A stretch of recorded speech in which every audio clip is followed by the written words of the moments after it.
Siapa yang terlihat? Siapa? Apa? Yang ada bulu. Ini siapa?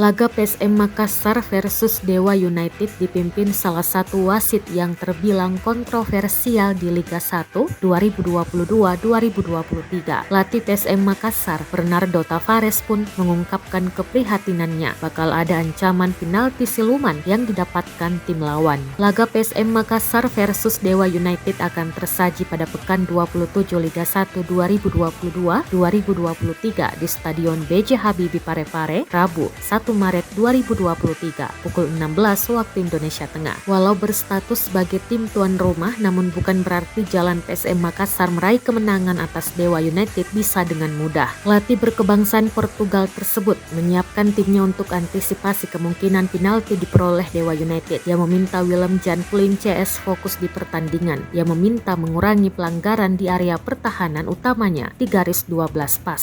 Sorotan diberikan juru taktik 42 tahun ini kepada wasit yang akan pimpin pertandingan. Ia meminta para wasit untuk fokus menilai jalannya pertandingan dan mewanti-wanti tidak berikan penalti sembarangan. Dilansir dari laman resmi Liga 1, laga PSM Makassar versus Dewa United akan dipimpin Cahya Sugandi sebagai wasit utama, kemudian Azizul Alimuddin sebagai asisten wasit 1 dan Wisma Firmada sebagai asisten wasit 2. Selanjutnya Iksan Prasetya Jati sebagai asisten wasit tambahan 1 serta Mardiono untuk cadangan wasit. Ini akan menjadi kedua kalinya Cahya Sugandi akan memimpin laga PSM Makassar.